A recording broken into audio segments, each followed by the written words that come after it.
स्वागत है एक बार फिर से आप सभी अभ्यर्थियों का। आज हम बात करने वाले हैं भारतीय संविधान के मौलिक अधिकारों की। प्रीवियस ईयर के एग्जामों में देखा गया है कि भारतीय संविधान के ऊपर से काफ़ी क्वेश्चन पूछे जाते हैं, तो आज हम इनके सारे क्वेश्चन की बात करने वाले हैं, तो वीडियो को पूरा जरूर देखिएगा। चलिए बात करते हैं पहले क्वेश्चन की। तो भारतीय संविधान का मौलिक अधिकार किस देश के संविधान से लिया गया है? तो देखिए, इसका जो सही आंसर है वह है संयुक्त राज्य अमेरिका। जो सी वाला आंसर है वह इसका सही है।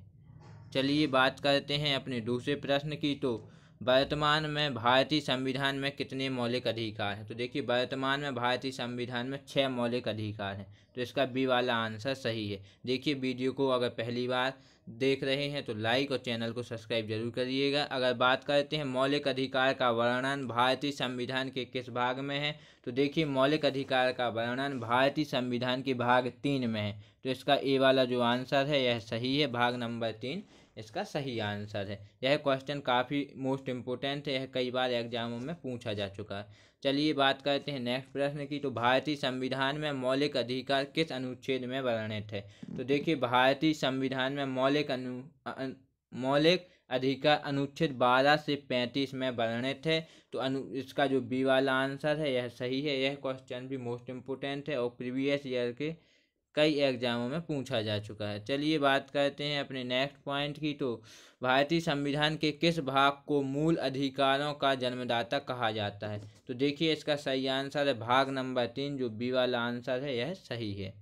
चलिए बात करते हैं अपने नेक्स्ट प्रश्न की। तो संपत्ति का अधिकार को किस संविधान संशोधन द्वारा मौलिक अधिकार से हटाया गया? तो देखिए, जो संपत्ति का अधिकार है इसको 44वें संशोधन द्वारा मौलिक अधिकार से हटा दिया गया था, तो इसका जो सी वाला आंसर है यह सही है।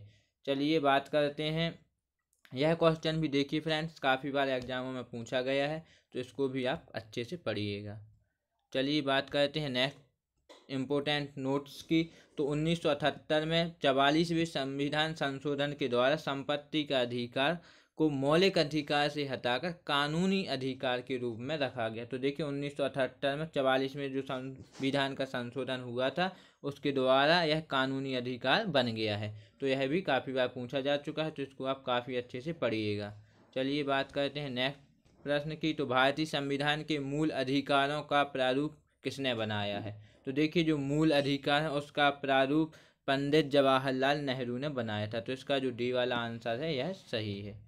चलिए बात करते हैं नेक्स्ट प्रश्न की। तो समानता का अधिकार संविधान के किस अनुच्छेद में वर्णित है? तो देखिए, अनुच्छेद 14 से 18 में समानता का अधिकार जो है वर्णित है, तो इसका सही आंसर बी वाला है। चलिए बात करते हैं अपने नेक्स्ट प्रश्न की। तो स्वतंत्रता का अधिकार संविधान के किस अनुच्छेद में वर्णित है? तो अनुच्छेद 19 से 22 में यह वर्णित है। यह भी काफ़ी बार प्रश्न पूछा जा चुका है। बात करते हैं अपने नेक्स्ट प्रश्न की। तो किस अनुच्छेद के अंतर्गत संविधान में 7 प्रकार का स्वतंत्रता वर्णित था? तो देखिए, इसका जो सही आंसर है वह है अनुच्छेद 19, इसका सही आंसर सी है। चलिए बात करते हैं अपने नेक्स्ट प्रश्न की। तो बोलने की स्वतंत्रता भारतीय संविधान के किस अनुच्छेद में वर्णित है? तो देखिए, बोलने की स्वतंत्रता अनुच्छेद 19A में वर्णित है। इसको भी काफ़ी बार पूछा जा चुका है, तो यह भी आप अच्छे से देखिएगा। चलिए बात करते हैं नेक्स्ट प्रश्न की। तो अस्पृश्यता का अंत भारतीय संविधान के किस अनुच्छेद में वर्णित है? तो देखिए, इसका जो सही आंसर है वह है अनुच्छेद 17, डी वाला आंसर है वह सही है। चलिए बात करते हैं नेक्स्ट प्रश्न की। तो विधि के समक्ष समानता का प्रावधान भारतीय संविधान के किस अनुच्छेद में है? तो देखिए, विधि के समक्ष समानता का प्रावधान जो अनुच्छेद 14 है इसमें है, तो यह सी वाला आंसर इसका सही है। चलिए बात करते हैं नेक्स्ट प्रश्न की। तो उपाधियों का अंत भारतीय संविधान के किस अनुच्छेद से संबंधित? तो देखिए, अनुच्छेद 18 से यह संबंधित है, तो इसका जो ए वाला आंसर है यह सही है। अनुच्छेद 18 इसका सही आंसर है। बात करते हैं नेक्स्ट प्रश्न की। तो प्रेस की स्वतंत्रता का वर्णन भारतीय संविधान के किस अनुच्छेद में? तो देखिए, प्रेस की स्वतंत्रता अनुच्छेद ए में इसका जो है वर्णित अनुच्छेद है, तो ये बी वाला आंसर इसका सही है। चलिए बात करते हैं, डॉक्टर भीमराव अंबेडकर ने भारतीय संविधान के किस मौलिक अधिकार को संविधान की आत्मा कहा था? तो इसका जो सही आंसर है वह है समानता का अधिकार। बी वाला जो आंसर है इसका यह सही आंसर है। बात करते हैं अपने नेक्स्ट प्रश्न की। तो धार्मिक स्वतंत्रता का अधिकार संविधान के किस अनुच्छेद में वर्णित है? तो अनुच्छेद 25 से 28 में यह वर्णित है। इसको भी काफ़ी बार पूछा जा चुका है, तो इसको भी एक बार अच्छे से पढ़िएगा। बात करते हैं नेक्स्ट प्रश्न की। तो भारत की संसद ने पहला निवारक निरोध अधिनियम कब पारित किया? तो इसका जो सही आंसर वह है 26 जनवरी 1950 को भारतीय संसद ने निवारक निरोध का अधिनियम पारित किया था। तो यह इसका सही आंसर होने वाला है।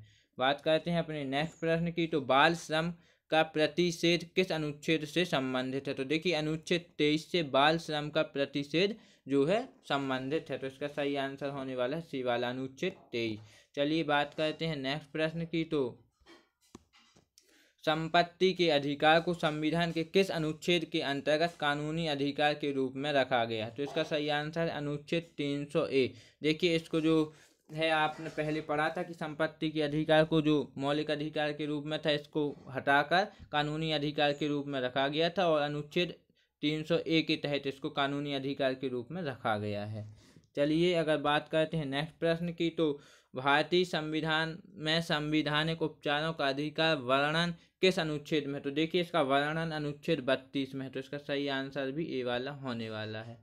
बात करते हैं नेक्स्ट प्रश्न की। तो भारत सरकार के द्वारा संविधान के किस अनुच्छेद के तहत भारत रत्न पुरस्कार प्रदान किया गया है? तो देखिए जो भारत रत्न पुरस्कार है वह अनुच्छेद 18 के तहत प्रदान किया जाता है। जितने भी लोगों को अभी तक भारत रत्न अवार्ड मिला है उन्हें अनुच्छेद 18 के तहत यह जो रत्न है वह पुरस्कार प्रदान किया जाता है। इसके अगर हम इम्पोर्टेंट पॉइंट्स की बात करें तो भारत सरकार के द्वारा पद्म भूषण, पद्म श्री एवं सेना द्वारा परमवीर चक्र, महावीर चक्र, वीर चक्र आदि पुरस्कार संविधान के अनुच्छेद 18 के तहत प्रदान किए जाते हैं। तो यह सब जो पुरस्कार हैं वह अनुच्छेद 18 के तहत आपको दिए जाते हैं, मतलब मिलते हैं। चलिए बात करते हैं अपने नेक्स्ट प्रश्न की। तो धार्मिक कार्यों के प्रबंध की स्वतंत्रता का वर्णन किस अनुच्छेद में? तो अनुच्छेद जो 26 है इसके तहत धार्मिक कार्यों के प्रबंध स्वतंत्रता का वर्णन है। आप किसी भी धर्म को अपना सकते हैं अनुच्छेद 26 के अंतर्गत। चलिए बात करते हैं अपने नेक्स्ट प्रश्न की। तो संघ बनाने की स्वतंत्रता भारतीय संविधान के किस अनुच्छेद में वर्णित है? तो इसका सही आंसर 19C के द्वारा संघ बनाने की जो है स्वतंत्रता आपको वर्णित है। देखिए फ्रेंड, जो भी प्रीवियस ईयर के एग्जामों में क्वेश्चन पूछे जा रहे हैं, प्रश्न बन रहे हैं जीके और करंट अफेयर्स, उनकी पूरी सीरीज हमारे द्वारा मैराथन चलाई जा रही है। तो आप चैनल को सब्सक्राइब जरूर कर लें और वीडियो को भी पूरा देखें और अपने फ्रेंड्स को भी शेयर करें। आज के लिए इतना ही। वीडियो देखने के लिए धन्यवाद।